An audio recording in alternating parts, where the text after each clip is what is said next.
Channel mathematics with ओविगर। तो friends, आप सभी का फिर से आज के इस नए लेक्चर में बहुत बहुत स्वागत है। तो देखो, हम लोग पढ़ रहे हैं न्यूमेरिकल एनालिसिस। ठीक है, पुराने स्टूडेंट्स से उन्हें मालूम होगा, बट जो नए स्टूडेंट्स हमसे जुड़ रहे हैं, ठीक है, आज फर्स्ट टाइम लेक्चर ले रहे हैं। मैं आप लोगों को बता दूं स्टूडेंट्स, हम लोग पढ़ रहे हैं एमएससी फाइनल ईयर का सिलेबस। ठीक है, यूनिवर्सिटी हम लोग अभी लेके चल रहे हैं राजस्थान यूनिवर्सिटी। ठीक है, और राज ऋषि भर्तृ मत्स्य यूनिवर्सिटी जो आपके अलवर में है। ठीक है, और ये कहाँ है? अभी जयपुर में। काफी टाइम से है ये तो जयपुर में। ठीक है, इन यूनिवर्सिटी के सिलेबस के अकॉर्डिंग अभी हम लोग चल रहे हैं। यदि आप किसी अदर यूनिवर्सिटी के स्टूडेंट हैं तो आप प्लीज बताइए, आपकी यूनिवर्सिटी भी यहाँ पर ऐड हो सकती है। ठीक है, आप जिस भी यूनिवर्सिटी के स्टूडेंट है वो कमेंट बॉक्स में बताओ, जिससे कि आपके सिलेबस के अकॉर्डिंग भी हम टॉपिक्स कर सकें। क्लियर? अभी हम ये दो यूनिवर्सिटी के अकॉर्डिंग चल रहे हैं, क्योंकि इन यूनिवर्सिटी के स्टूडेंट्स मेरे साथ जुड़े हुए हैं, मुझे मालूम है। ठीक है, कमेंट आते हैं तो इसलिए मालूम है। तो देखो स्टूडेंट्स, हम लोग एमएससी फाइनल का सिलेबस अभी करने की कोशिश कर रहे हैं। हम लोग फंक्शनल एनालिसिस पढ़ चुके हैं, ठीक है, जो कंपलसरी पेपर होता है। नेक्स्ट, विस्कस फ्लूइड डायनेमिक्स पढ़ लिया है। ठीक है, नेक्स्ट, ऑपरेशन रिसर्च पढ़ लिया है। 3 पेपर अभी तक हम पढ़ चुके हैं। अब हम लोग पढ़ रहे हैं न्यूमेरिकल एनालिसिस एंड ए। तो न्यूमेरिकल एनालिसिस में आप लोगों के पास एक यूनिट है कि ओडीई, ऑर्डिनरी डिफरेंशियल इक्वेशन कैसे सॉल्व करते हैं न्यूमेरिकली। ये हम लोग कंप्लीट पढ़ चुके हैं। इसमें ऐसा कोई क्वेश्चन नहीं है जो आप लोग नहीं कर पाओ, यदि आपने सारे लेक्चर लिए हैं। यदि आपने ये सारे लेक्चर लिए हैं यूनिट 4 के, तो ऐसा कोई नहीं है आप क्वेश्चन ना कर पाओ। ऐसा कोई क्वेश्चन नहीं है, कोई भी। सारे लेक्चर नहीं लिए हैं, ले लीजिए, डिस्क्रिप्शन बॉक्स में लिंक है, ले लीजिए। प्लेलिस्ट के लिंक मैंने दिए हुए हैं, जितने भी अभी तक हमने पढ़ा है, कोई सा भी पेपर, सभी का लिंक डिस्क्रिप्शन बॉक्स में आप लोग ले सकते हैं। ठीक है, तो ये हमारा कंप्लीट हुआ है। आज हम फर्स्ट शुरू कर रहे हैं, यूनिट फर्स्ट। ठीक है, ये 4th यूनिट का पार्ट था। आपकी यूनिवर्सिटी कोई और यूनिवर्सिटी है तो उसके अकॉर्डिंग देख लीजिए किसका पार्ट है। एमएससी में आता जरूर है जिसने भी न्यूमेरिकल एनालिसिस चूज किया है। ठीक है, अब हम लोग स्टार्ट कर रहे हैं फर्स्ट। सेकंड यूनिट थोड़ी सी लेंथी है, बाद में पढ़ेंगे। पहले हम लोग फर्स्ट यूनिट कवर कर रहे हैं, क्योंकि कोरोना के चक्कर में आजकल चल रहा है ना 2-2 यूनिट का, सिर्फ 2 यूनिट पढ़ो काफी है। तो इसीलिए हम लोग इजी यूनिट पकड़ने की कोशिश कर रहे हैं। तो अभी हम यूनिट फर्स्ट पढ़ रहे हैं। आज फर्स्ट लेक्चर है इसका, स्टार्ट कर रहे हैं। बहुत इजी यूनिट है, सारे लेक्चर लीजिए, कोई क्वेश्चन नहीं छूटने वाला। ठीक है, चलिए। तो आप नए स्टूडेंट्स भी अभी वाकिफ हो चुके हैं क्या हम लोग पढ़ रहे हैं क्या नहीं। एक चीज आप लोगों को बता दूं, यदि आपका कोई भी फ्रेंड, कोई भी रिलेशन में है, भाई बहन कोई भी है, यदि बीएससी का स्टूडेंट है तो प्लीज मुझे बताओ, या फिर एमएससी प्रीवियस का स्टूडेंट है तो प्लीज एक बार कमेंट बॉक्स का यूज करो और कमेंट करके बताइए। वो कोई सा भी पेपर पढ़ना चाहता है, कमेंट में बताइए। ठीक है, जिससे कि हम पढ़ सके। क्योंकि देखो, बाजार ही बोलूंगी मैं तो, मार्केट में आप लोगों को एक पेपर के 5,000 रुपए देने पड़ते हैं, है ना। यदि अब फ्री में मिल रहा है तो क्यों ना लें। ठीक है, मेन एम यही था स्टूडेंट्स चैनल स्टार्ट करने का, कि बच्चों के पैसे बच सके। ठीक है, गवर्नमेंट स्कूल में, गवर्नमेंट कॉलेज में बच्चा एडमिशन लेता है जिससे कि फीस कम लगे, बट जब वहाँ क्लास नहीं होती है तो हमें फीस बाजार में देनी पड़ती है। ठीक है, कोचिंग्स में देनी पड़ती है। तो उससे बचने के लिए हम लोगों ने स्टार्ट करा है। तो आप लोग बताइएगा, कोई भी स्टूडेंट है फर्स्ट ईयर का, बीएससी का। ठीक है, तो देखो स्टार्ट करते हैं अपना आज का। फर्स्ट टॉपिक आता है इटरेशन मेथड। बहुत ही इजी टॉपिक है, बहुत इजी टॉपिक है, एक बार कर लोगे हो जाएंगे क्वेश्चन। इसका डेरिवेशन और पूछ लिया जाता है। 2016 में राजस्थान यूनिवर्सिटी में पूछा गया था डेरिवेशन। बहुत इजी है, फ्री के 20 नंबर है। देखो क्वेश्चन में न्यूमेरिकल एनालिसिस के जो क्वेश्चन है ना, उनको करने में टाइम लगता है, क्योंकि कैलकुलेशन का पार्ट है पूरा एन है, तो कैलकुलेशन में टाइम लग जाता है। ठीक है, कैलकुलेटर का यूज करते हैं फिर भी टाइम लग जाता है। यदि डेरिवेशन आप लोगों को आते हैं ना तो बहुत अच्छी बात है, बहुत अच्छी बात है, आप पूरा एन का पेपर कर पाएंगे। क्वेश्चंस में पता है कई बार ऐसा होता है आते हुए रह जाते हैं, टाइम नहीं मिल पाता है। तो यदि डेरिवेशन आपको एग्जाम में मिल रहा है तो स्टूडेंट्स प्लीज करके जाओ इनको, एग्जाम में बहुत बहुत बढ़िया रहेगा, है ना। क्योंकि बहुत जल्दी हो जाते हैं, डेरिवेशन में कैलकुलेशन का तो कुछ है नहीं। तो देखो 2016 में पूछा भी गया था, हम लोग इसका डेरिवेशन करेंगे और मैं आपको क्वेश्चन भी बता दूंगी अभी कि क्या पूछा गया था। डेरिवेशन और इसकी कन्वर्जेंस, ठीक है, कन्वर्जेंस भी पूछी गई थी। मैं आप लोगों को क्वेश्चन को बता देती हूँ, मेरे पास है प्रीवियस ईयर के क्वेश्चंस। तो देखो आपसे क्वेश्चन पूछा गया था, सुन लीजिए। Describe the iteration method for finding the roots of equation F x is equal to 0। F X बराबर 0 और इक्वेशन के रूट फाइंड करने के लिए इटरेशन मेथड को समझाइए। ठीक है, explain merits and demerits of the method. Second पूछा था मेरिट्स मेरिट्स एंड डीमेरिट्स, ये क्या होती है मैं आप लोगों को बता दूंगी, बुक्स में नहीं दी हुई, मैं लिखवाऊंगी, टेंशन नहीं लेनी है। ये पूछ रहा था, ठीक है। उसके बाद पूछा कि explain Aitken del square process for the acceleration of convergence. इसमें एक एटकन डेल स्क्वायर प्रोसेस हो रहा था, वो पूरा हम लोग करेंगे, कोई दिक्कत नहीं है, बस मैं आपको एक क्वेश्चन पढ़ के बता रही हूँ। 2016 में क्वेश्चन आया था और आप लोगों को पूछा गया था, ठीक है। और कन्वर्जेंस के लिए एक अलग से क्वेश्चन पूछा गया था कि what is the condition for convergence of iteration method to find the root of given equation mod phi dash xi less than 1 where xi is the root of given equation. ठीक है, मैं आप लोगों को क्वेश्चन लिख देती हूँ, कोई दिक्कत नहीं है, आप लोग देखिएगा क्या पूछा गया था। देखो ये दो क्वेश्चन पूछे गए थे आपसे, ठीक है। Describe the iteration method for finding the root of the equation f(x) is equal to 0. Explain merits and demerits of the method. ठीक है, दो क्वेश्चन तो यहाँ तक हो गए। तीसरा पूछा था कि explain Aitken del square process for the acceleration of convergence.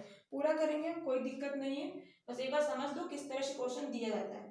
Next है what is the condition for convergence of iteration method to find the root of given equation mod phi dash xi less than 1 where xi is the root of given equation।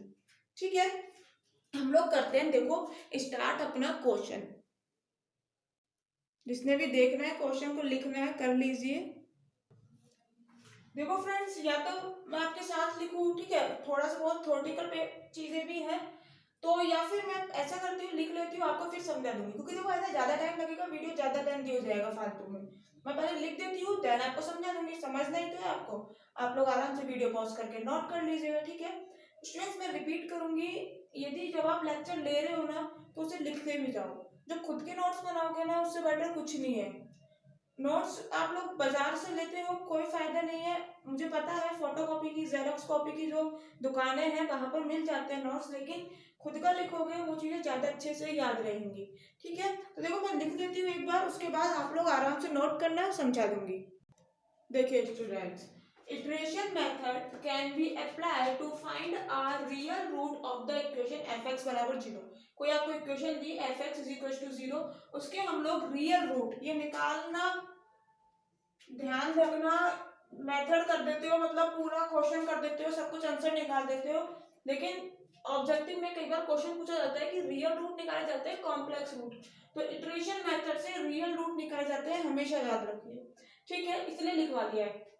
It convergence to the root only under special circumstances if the equation can be written in the form. जो भी आपको equation दी है यदि आप उसको इस form में लिख सकते हो, x is equal to five of X.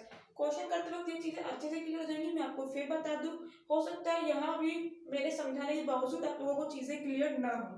ठीक है, कुछ छोटी मोटी सी इस तरह की चीजें क्वेश्चन करते वक्त बिल्कुल क्लियर हो जाएगी झक्कास तरीके से। ठीक है, देखो यदि इक्वेशन को जो भी दी है उसको इस फॉर्म में लिख सकते हो तब, और दूसरी बात if an approximation X K to the root is known. आप लोगों को पता है न्यूमेरिकल एनालिसिस पढ़ रहे हो, इसमें हम लोग एग्जैक्ट आंसर तक तो नहीं पहुंचने वाले, रूट जो भी होगा इस इक्वेशन का एग्जैक्ट तो हम लोग पहुंचने वाले नहीं है, हम लोग कोशिश करते हैं कि उस तक पहुंच जाए। फर्स्ट अप्रोक्सीमेशन लगाया, ठीक है, फर्स्ट अप्रोक्सीमेशन, फिर सेकंड अप्रोक्सीमेशन, इस तरह से लगाते चलते हैं, है ना, फिर भी हम एग्जैक्ट तक नहीं पहुंच पाते हैं। तो इसीलिए मैंने यहाँ पर कहा है क्या कि x के मैंने मान लिया एक अप्रोक्सीमेशन है रूट का, ठीक है, इस इक्वेशन के जो भी रूट आएंगे और वो हमें पता है नॉन है,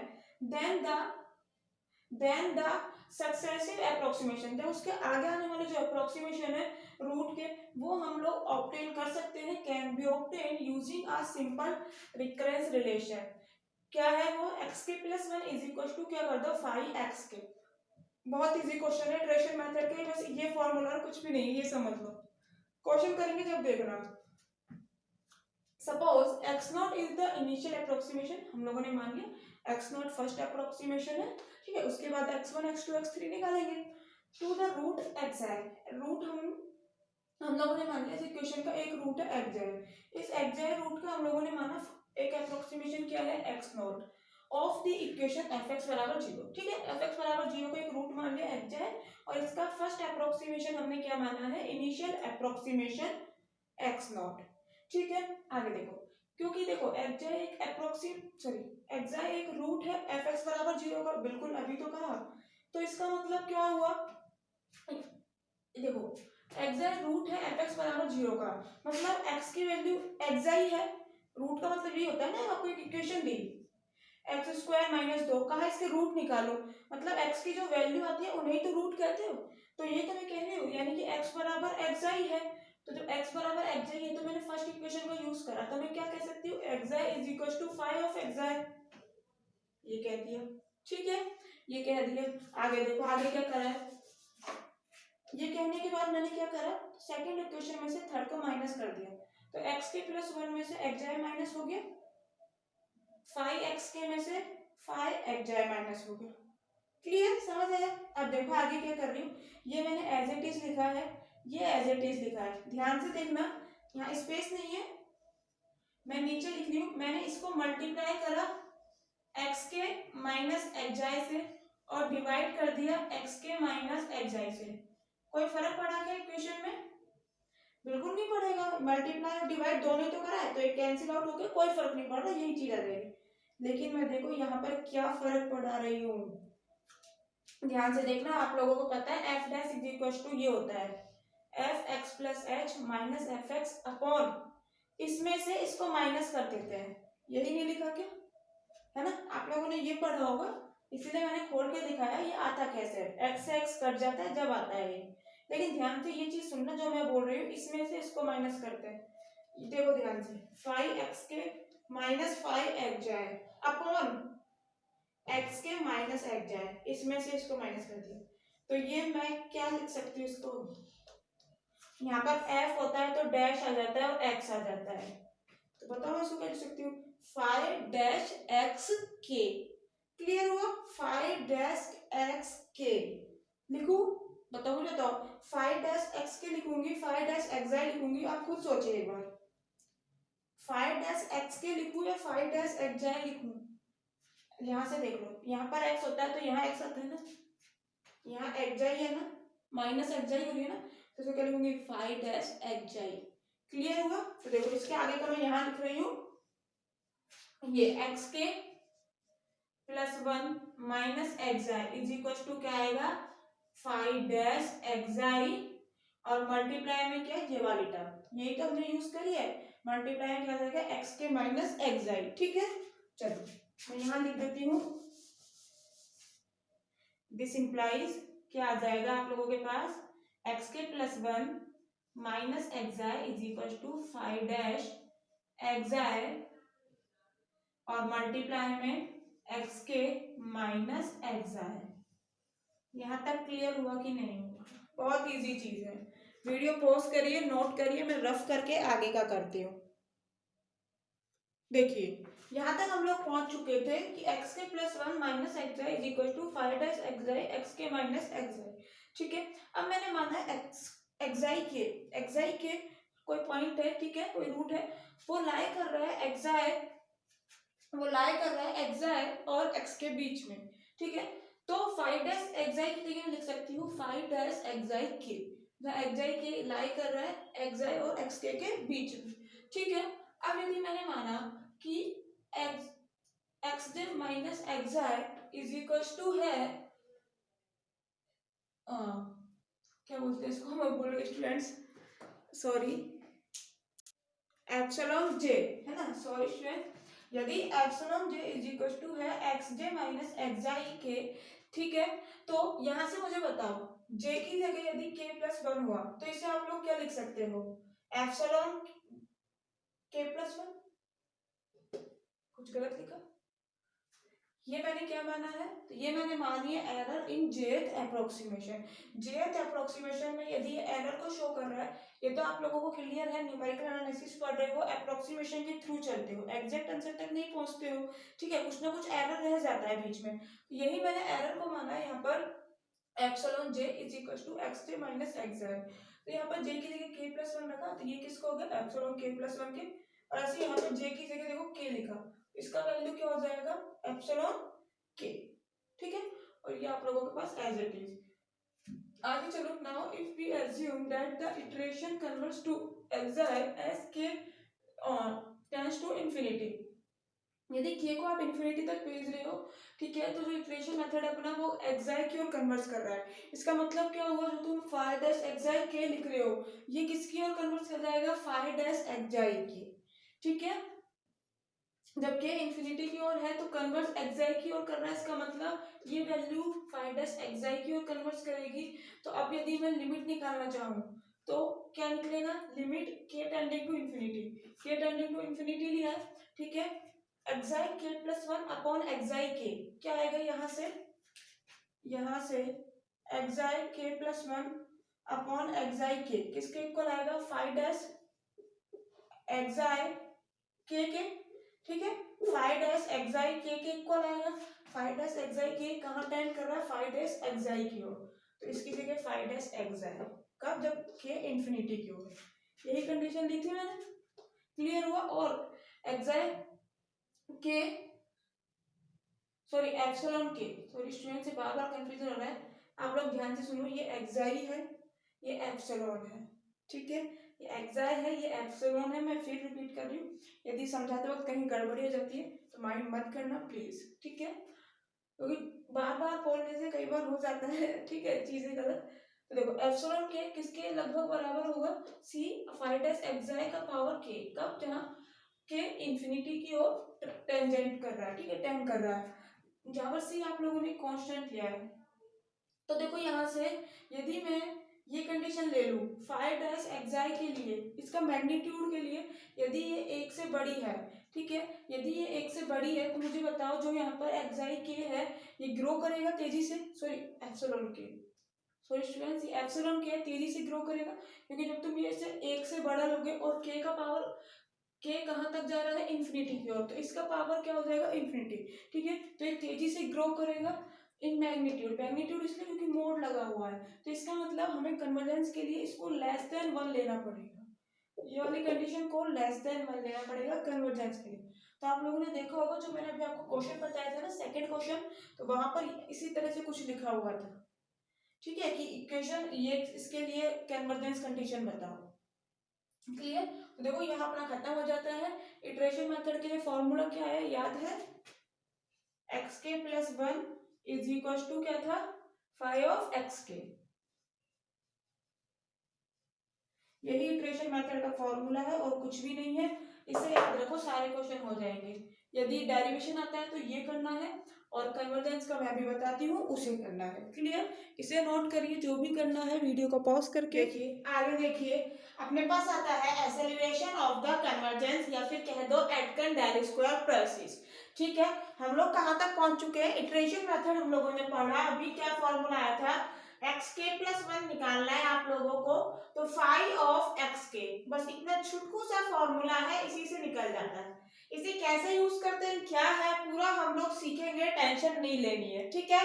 इसके साथ एक कंडीशन क्या होती है कन्वर्जेंस की, फाइव डैश, याद है ना आप लोगों को, फाइव डैश एक्स हम लोग क्या चेक करते हैं, लेस देन होना चाहिए वन, क्लियर। ये दो चीज हम अभी तक सीख चुके हैं। देखो आप लोगों के पास इक्वेशन मान लो ऐसे है, X square minus two x minus three is equal to zero, तो यहाँ से आप जो इस तरह का फॉर्म बनाते हैं, आप लोगों को क्या चाहिए, एक्स के प्लस वन के लिए फाइव ऑफ एक्स के, तो आप लोग क्या ड्राइव करते हैं, यहाँ से X is equal to five of X, ठीक है, इस तरह का आप यहाँ से बनाते हैं और यहाँ से फिर ये यूज करते हैं, ठीक है।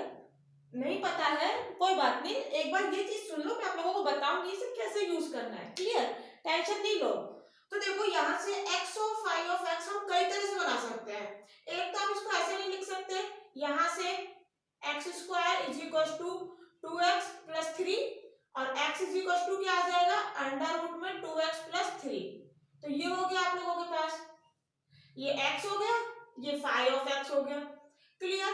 क्या मैं इसको इस तरह से नहीं लिख सकती, यहाँ से ध्यान से देखिएगा x कॉमन लिया तो आप लोगों के पास क्या बच जाएगा x माइनस 2 और इज इक्वल टू क्या आ जाएगा 3 को उधर भेज दो तो ये आ गया 3। तो यहाँ से भी बन जाएगा x is equal to 3 upon x minus 2। ठीक है, ये बन गया आप लोगों के पास, ये x हो गया, ये फाई ऑफ x हो गया। ठीक है, ये भी बन सकता है। दो तो हो गए, तीसरा देखो ऐसे बना लो, यहाँ से इस वाले x को लेकर ये x स्क्वायर और 3 को इधर भेज दो। ठीक है, और फिर x इज इक्वल टू निकाल लो, 2 का डिवाइड मल्टीप्लाई जो भी हो रहा है। तो आप लोगों के पास कई तरह से बना सकते हो ऐसे फंक्शन। तो हम कौन सा ले, ये ले या फिर अभी जो मैं तीसरा बता रही हूँ वो ले। तो ये कैसे डिसाइड करते हैं, ये डिसाइड करते हैं इस वाली कंडीशन से। ऐसे नहीं कोई सा भी उठा के कर लेंगे हम लोग, ऐसे नहीं है, इस कंडीशन से हम लोग डिसाइड करते हैं कौन सा यूज करना है। तो ये सब चीज मैं आप लोगों को बताऊंगी, याद रखिएगा। जब तक आप लोग एग्जाम्पल वाला लेक्चर नहीं लेंगे शायद क्लियर नहीं होंगी चीजें। ठीक है, क्योंकि फॉर्मूला तो आप लोगों ने ड्राइव करना सीख लिया, बट इसे यूज कैसे करना है, इसे इम्प्लीमेंट कैसे करना है, वो हम लोग नेक्स्ट लेक्चर्स में सीखने वाले हैं। ठीक है, तो देखो अपने पास आज का हम लोग क्या पढ़ रहे हैं, ये आप लोगों को क्लियर हुआ इटरेशन मेथड तक। उसके बाद हम लोग पढ़ रहे हैं जो इटरेशन मेथड से आप लोगों के पास आंसर आएगा। क्वेश्चन करोगे ना जब देखोगे इटरेशन मेथड से, मान लो 4 स्टेप में आंसर आया, 4 स्टेप में आंसर आया इटरेशन मेथड से। तो जो ये एटकन-डेल स्क्वायर प्रोसेस है ना, एटकन-डेल स्क्वायर प्रोसेस, इससे 2 स्टेप में आंसर आ जाता है, इससे 2 स्टेप में आंसर आता है। यानी कि हम लोग यहाँ पर क्या पढ़ रहे हैं, acceleration of the convergence Aitken del square process, मतलब इटरेशन मेथड की जो कन्वर्जेंस है उसे इंक्रीज करने के लिए, रेट ऑफ कन्वर्जेंस को इंक्रीज करने के लिए, एक्सेलरेट करने के लिए हम लोग यूज करते हैं इस मेथड को। ठीक है, क्लियर हुआ क्या लिखा है? तो आगे देखो, ये चीज समझ आई क्या लिखा है क्या नहीं समझ आया? आगे चले यदि हम लोग, तो हमारे पास इक्वेशन आई थी x के plus 1 minus x I is equal to x के minus x i 5 dash x आई के। ठीक है, ये अपने पास इक्वेशन आई थी, आप लोग देखिए बैक करके वीडियो को, या फिर लिखा है तो वहां पर देखिए। ये इक्वेशन आई थी, मैंने इसको मोड ले लिया। ठीक है, टेकिंग मोड, मॉडुलस लेने के बाद यहाँ मोड आ गया, यहाँ मोड आ गया और ये मोड आ गया। क्लियर? अब मैंने माना क्या, if we let 5 dash x i j का जो मोड है वो less than equal to c है, less than equal to c है, और सी आप लोगों के पास जहां पर क्या है, कांस्टेंट है जो कि 1 से कम है। ठीक है, 1 से छोटा है। देखो यहाँ के लिखा है, यहाँ जे लिखा है, क्यों? मैं आप लोगों को बता दूं, एमएससी फर्स्ट ईयर में पढ़ के आए हो ना टेंसर एनालिसिस, इससे कोई फर्क नहीं पड़ता है जे लिख रहे हो, के लिख रहे हो, ए लिख रहे हो, बी सी डी जो मन करे वो लिखो, इनसे कोई फर्क नहीं पड़ता है। ठीक है, टेंसर एनालिसिस आप लोग पढ़ के आए हो, याद है तो आप लोगों को पता होगा, कहीं भी हम कुछ भी चेंज कर देते थे, दिक्कत होती थी पढ़ने में। ठीक है, हम पढ़े थे जब भी दिक्कत होती थी, कभी आई को जे लिख दिया, कभी जे को के लिख दिया, बट ध्यान रखो इससे कोई फर्क नहीं पड़ता है, धीरे धीरे आप लोगों के बिहेवियर में आ जाएगी ये चीजें, बट स्टार्टिंग में दिक्कत आएगी, इसलिए मैं आप लोगों को बता रही हूँ, इससे कोई फर्क नहीं पड़ रहा है, ध्यान रखो। तो मैंने ये माना less than equal to c है, लेस देन इक्वल टू 1 है, तो मोड तो मैंने यही रखा है, इसका वैल्यू क्या कह रहे हो, less than equal to c है, तो इसकी जगह सी लिखा मैंने, और इक्वल टू की जगह क्या आ जाएगा, less than equal to. Clear हुआ? ये दोनों टर्म एज इट इज। तो यहां से मैं क्लियरली बता सकती हूँ जो इक्वेशन मेथड है वो लीनियरली कन्वर्जेंट है, और उसकी रेट ऑफ कन्वर्जेंस को बढ़ाने के लिए हम लोग यूज करेंगे एटकन-डेल स्क्वायर प्रोसेस। यही लिखा है, thus iteration method is linearly convergent and its slow rate of convergence can be accelerated by Aitken-Dell square method। ठीक है, ये समझ आ रहा है ये रेट ऑफ कन्वर्जेंस से क्या मतलब है? यहाँ पर देखो सीधी भाषा में ऐसे समझो, मैंने बताया था ना इटरेशन मेथड में आप लोगों के पास मान लो आंसर कितना है 2, इटरेशन मेथड को मैं सॉल्व कर रही हूँ क्वेश्चन इटरेशन मेथड से। तो देखो फर्स्ट अप्रोक्सीमेशन, फर्स्ट जो आप लोगों ने लगाया है मान लो वो आया 1, सेकंड में आया 1.02, थर्ड आया 1.23, ठीक है, 4 आया 1.43। इस तरह से देखो अभी भी 2 तक तो नहीं पहुंचे हैं। अगर यही चीज मैं एटकन डेल स्क्वायर प्रोसेस से करती हूं तो फर्स्ट में आएगा मेरे पास 1.02, सेकेंड स्टेप में आ जाएगा 1.43। तो यहाँ पर देख रहे हो ये 4 स्टेप में हम लोग यहाँ पर पहुंचे और यहाँ 2 स्टेप में पहुंचे। इसका मतलब कि यहाँ पर रेट ऑफ कन्वर्जेंस बढ़ गई, आंसर की ओर कन्वर्स हम थोड़ा जल्दी कर रहे हैं, आंसर की ओर कन्वर्स हम थोड़ा जल्दी कर रहे हैं इस प्रोसेस से। ठीक है, समझ आया एक्सेलरेट करने का मतलब यहाँ पर कन्वर्जेंस को क्या है। अब देखो मैंने माना xj माइनस 1, xj और xj प्लस 1 तीन सक्सेसिव इटरेट्स है। जैसा ये मान लो xj माइनस 1 हो गया, ये xj हो गया और ये xj प्लस 1 हो गया। ऐसे तीन मैंने सक्सेसिव मान लिए, फर्स्ट सेकंड और थर्ड, इस तरह से। क्लियर। तो देखो यहाँ पर आगे चले यदि तो ऐसा लिख सकती हूँ मैंने तीन रूट मान लिए सक्सेसिव, सॉरी तीन सक्सेसिव इटरेट्स मान लिए, ठीक है, मतलब कि तीन सक्सेसिव अप्रोक्सीमेशन मान लिए। Clear. To desire root x i, x i अपना रूट, ये मान लो ये एक्साइड है, ये एक्साइड है, ये एक्स जे माइनस 1 हो गया, ये एक्स जे हो गया और ये हो गया एक्स जे प्लस 1। ठीक है, इस तरह से मैंने माने सक्सेसिव। एक तो मैंने क्या कहा यहाँ पर xj minus xj is equal to c xj minus 1 xj। क्या मैं ऐसा नहीं कह सकती? इसको देखना जरा, यहाँ पर इक्वल टू वाला साइन हम लोग लेके चल रहे हैं, यहाँ पर k प्लस 1 है तो यहाँ पर k है, यानी कि इससे जस्ट पहले वाला, यहाँ xj ले लिया तो जस्ट पहले वाला xj माइनस 1 है। क्या दिक्कत आ रही है? xj xj माइनस सब चीज सेम है, बस ये इक्वल टू का साइन लिया है। ऐसे ही अब मैं इन दोनों के लिए सोच रही हूँ, अगर यहाँ पर xj प्लस 1 ले लिया तो यहाँ क्या आएगा, एक कम, एक कम, तो ये आ गया xj। क्लियर हुआ। अब c अपना कोई भी कांस्टेंट ही तो है, तो मैं इसे यहाँ से हटाना चाहती हूँ। कांस्टेंट का यहाँ पर कोई भी काम नहीं है, मैं एलिमिनेट करना चाहती हूँ c को। तो क्या करें, b में ये equation number b, equation c, इसमें इसका डिवाइड कर दो, c अपना आप कैंसिल हो जाएगा। तो डिवाइड करो, b में c का डिवाइड कर दिया मैंने, ठीक है। तो अपने पास क्या आ जाएगा, देखो xj minus xj, xj minus xj upon xj plus 1 minus xj is equal to, यहाँ पर c से तो c कैंसिल हो गया, xj minus 1 minus xj upon xj minus xj। ठीक है, अपन ने चाहिए क्या भैया, हमने चाहिए xj, xj चाहिए, हमारा फॉर्मूला xj चाहिए हमें, फॉर्मूला यहाँ से बनेगा, तो xj का वैल्यू निकालो। तो थोड़ा सा कैलकुलेशन है, मैं ऐसा करती हूँ पहले लिख देती हूँ फिर आप लोगों को समझा दूंगी, क्योंकि साथ साथ लिखेंगे टाइम लगेगा। जो भी लिखना है वीडियो पॉज करके वो लिख लीजिए पहले। देखिए हमारे पास क्या है, xj minus xj upon xj plus 1 minus xj is equal to xj minus 1 minus xj upon xj minus xj। ठीक है, चलो कुछ भी नहीं, इसको इससे मल्टीप्लाई करा, आप लोग देखिए इसको इससे मल्टीप्लाई करा तो xj माइनस xj का होल स्क्वायर। स्टूडेंट्स मैं आप लोगों को एक चीज क्लियर कर दूं, यदि आप अपने नोट्स नहीं बना रहे हैं ना तो बहुत गलत कर रहे हैं। जैसे अभी पढ़ते जा रहे हैं ना, मैं समझा रही हूँ समझिए और वीडियो पॉज करके अपना लिखिए कॉपी में। जैसे स्कूल्स में नहीं करते थे, स्कूल में भी तो करते थे ना, अपन क्लासेस में मैडम ने लिखवाया, सर ने लिखवाया तो उन्होंने टाइम दिया तब नोट कर लिया। खुद का नोट करके पढ़ोगे ना, चीजें ज्यादा क्लियर होंगी, दिमाग में रहेगी, याद रहेगी। आप नोट्स लेके पढ़ते हो, देखो वो ठीक नहीं है ना। टाइम नहीं है तब तो सही है, टाइम नहीं है भैया लिखने का तो नोट्स लेकर ही पढ़ना बेटर है, क्योंकि इतना टाइम लिखने में लगा देंगे फिर एग्जाम के लिए याद कब करेंगे, समझेंगे कब, वो सब चीज सही है। बट अभी आपके पास टाइम है, अभी कोई एग्जाम नहीं हो रहे हैं, तो प्लीज अभी अपने नोट्स क्रिएट कीजिए ना आराम से, कहाँ दिक्कत आ रही है। ठीक है, तो देखो ये होल स्क्वायर हो गया is equal to xj plus 1 minus xj और multiply xj minus 1 minus xj।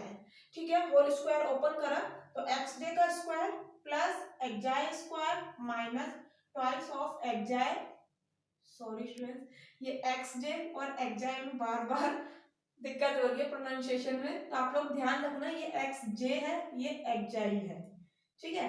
Is equal to, इनको आपस में मल्टीप्लाई करो, एक्स जे प्लस वन को एक्स जे माइनस वन से, फिर इसको इससे मल्टीप्लाई करा, देन ये दोनों मल्टीप्लाई हो गए और एक्जाई स्क्वायर आ गया, ठीक है। माइनस माइनस प्लस हो गया। आगे देखो, ये टर्म एज इट इज लिखिए, ये क्या लिखा है, minus x j plus one, sorry sorry x j का स्क्वायर, ये एज इट इज है, ठीक है। तो यहाँ पे ये वाला टर्म लिखा है ना, इसको मैं इस साइड ले आई, तो क्या आ जाएगा, माइनस का हो जाएगा एक्स जे प्लस वन और एक्स जे माइनस वन, ठीक है, इज इक्वल टू। आगे ध्यान से देखो, यहाँ पर हमारे पास क्या है, मुझे शायद एक टर्म मिस हो गई, नहीं नहीं ठीक है ना, ये एक्जाई स्क्वायर से एक्जाई स्क्वायर कैंसिल हो गया, ठीक है। और आपके पास क्या है, टू एक्स जे एक्जाई, इसको मैं ले गई इस साइड, तो क्या आ जाएगा, प्लस का टू एक्स जे एक्जाई, देखो ये रहा two x j x j, minus minus plus, ठीक है। मैंने एक स्टेप कम करा, साथ ही साथ एक्जाई को क्या कॉमन भी ले लिया, ये टर्म क्लियर हुआ, यहाँ पर आ गया। अब बची ये तीन टर्म, तो ये वाली टर्म तो पहले ही इधर चली गई थी, बची ये दो टर्म, इनमें से एक्स को बाहर कॉमन ले लिया with minus sign, x j plus one और एक्स जे माइनस वन, ये रहा, ठीक है। आपने भी ऐसे ही करना है, कोई दिक्कत नहीं है, एग्जाम में स्टेप बीच में छोटे मोटे कम कर सकते हो, है ना। एनए का पेपर है, बहुत लेंथी पेपर पड़ता है, कैलकुलेशन इतनी रहती है इसमें। देखो एक्स इज इक्वल टू क्या आ जाएगा, यहाँ से ये अपॉन में इसका डिवाइड कर दिया, ये तो माइनस एक्स था ना, हाँ तो मैंने माइनस को यहाँ पर भेज तो दिया, ये देखो ना, ये पॉजिटिव था तो नेगेटिव हो गया, और ये पॉजिटिव नहीं था ये नेगेटिव था, तो ये नेगेटिव नेगेटिव पॉजिटिव हो गया, क्लियर, माइनस का चक्कर खत्म। आगे देखो, मैंने यहाँ पर क्या करा है, ध्यान से देखना, एक्स जे प्लस वन का स्क्वायर प्लस कर दिया एक बार और एक बार माइनस कर दिया, ऐसे ही twice x j plus one, x जे को एक बार ऐड कर दिया एक बार माइनस कर दिया, ये दो टर्म लिखी है ना, ये देख लो एज इट इज लिखी हुई है, अपॉन में कोई छेड़खानी नहीं है, एज इट इज लिखी हुई है। अब देखो ये ध्यान रखना स्टूडेंट्स, चीज आपको याद ना रहे एग्जाम में तो गोला बना लो, कुछ भी कर लो, कि ये दो चीज हमने ऐड और सब्ट्रैक्ट करी है, ठीक है। आगे चलो, अब देखो यहाँ से मैंने कॉमन लिया एक्स जे प्लस वन, यदि x j plus one common लिया तो एक एक्स जे प्लस वन बच जाएगा, ये आ गया। आगे मैंने देखो यहाँ से कॉमन लिया है एक एक्स जे प्लस वन, तो क्या बचेगा, ट्वाइस ऑफ एक्स जे, वो ये बच गया, ठीक है। माइनस वाला लिया है, देखो मैं आप लोगों को बता देती हूँ कौन कौन सी टर्म हमने कॉमन ली है, एक्स जे प्लस वन का होल स्क्वायर, ये वाला टर्म लिया है, ठीक है। ये गोला हटा देते हैं, ये टर्म हम लोगों ने ली है, ठीक है। और ये क्या, x j plus one x जे माइनस वन, वो ये रही टर्म, ये तीन टर्म में से मैंने एक्स जे प्लस वन को कॉमन ले लिया, तो यहाँ एक्स जे प्लस वन बच गया, ये एक्स जे माइनस वन बच गया, और ये माइनस टू एक्स जे बच गया। अब क्लियर हुआ।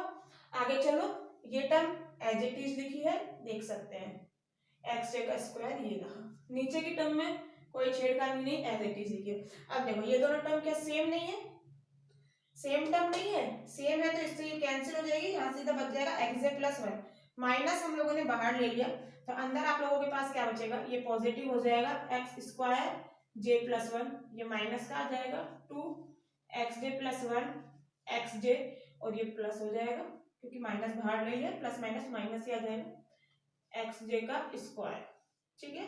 अपॉन में आपके पास ये टर्म एज इट इज चल रही है, x j plus one plus x J minus one minus twice of x j, ये ऊपर क्या होल स्क्वायर नहीं बन रहा, x j plus one minus x j का होल स्क्वायर बन गया, x j plus one minus, ऊपर आप लोगों के पास बन रहा है एक whole square x j plus one minus x j का, ओपन करके देख लो यही आ जाएगा, नीचे की टर्म एज इट इज चल रही है, कोई कहीं चेंज नहीं किया है। अब मैं मान लेती हूँ del x j is equal to ऊपर वाली टर्म, डेल एक्स जे मैंने क्या माना, मैं मान रही हूँ, चलो आप लोग एक बार वीडियो पॉज करके नोट करो, मैं लिख देती हूँ। देखिए यहाँ से हम लोगों ने माना del x j is equal to x j plus one minus x j, ऊपर वाली टर्म, ठीक है। अब मैंने निकालना चाहा डेल स्क्वायर एक्स जे माइनस वन, तो क्या होगा, दो डेल है तो एक डेल आ गया, एक ये आ गया, x J minus one as it is, ठीक है।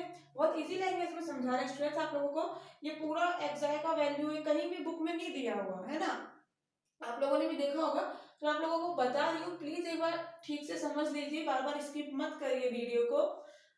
यहाँ से आप लोगों के पास एक्स डेल एक्स जे का वैल्यू है, तो क्या डेल एक्स जे माइनस वन का नहीं निकाल सकते? अरे जे की जगह जे माइनस वन ही तो करना है, ठीक है, जे की जगह जे माइनस वन कर दिया, plus one as it is, j की जगह क्या करना था, जे माइनस वन, अच्छा कर दिया। ये जे आ गया, एक से एक कैंसिल हो गया, ये एक्स जे माइनस वन हो गया। अब दोनों का अलग अलग डेल अप्लाई हो जाएगा, तो डेल एक्स जे माइनस डेल एक्स जे माइनस वन, डेल एक्स जे बिल्कुल है, लिख दिया, माइनस डेल एक्स जे माइनस वन नहीं है, यहाँ से निकालना पड़ेगा।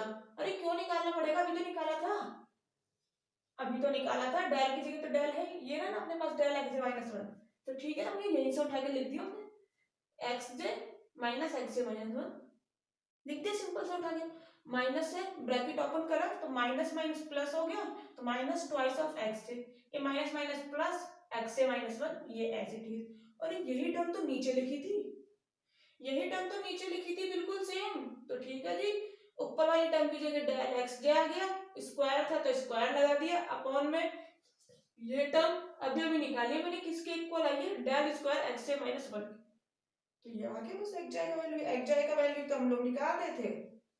तो ये स्टूडेंट्स फॉर्मूला है आप लोगों के पास रूट निकालने का एटकन डेल स्क्वायर प्रोसेस का, एटकन डेल स्क्वायर प्रोसेस से एग्जाम में आ जाता है, तो इस फॉर्मूले से काम करेंगे।